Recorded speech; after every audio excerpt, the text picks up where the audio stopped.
আশুলিয়ায় Titas gas transmission and distribution PLC অভিযান চালিয়ে প্রায় 7 শতাধিক বাসাবাড়ির অবৈধ গ্যাস সংযোগ বিচ্ছিন্ন করে দিয়েছে।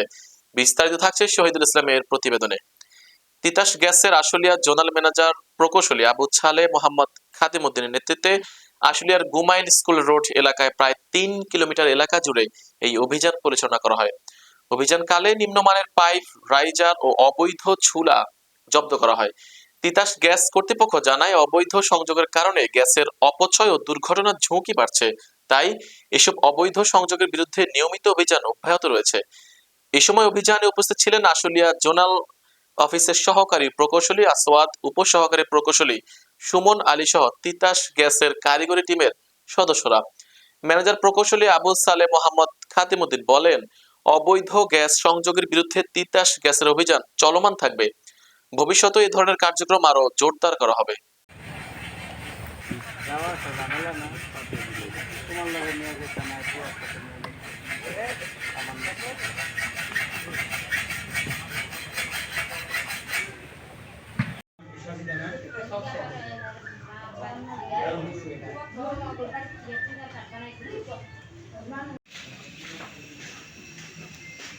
এবারই কার?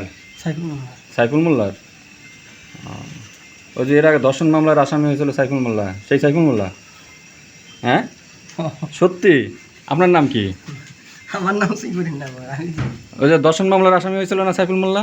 তা কই হরম না, দর্শন মামলা কি? ওই যে তো আসামি না এখন দর্শন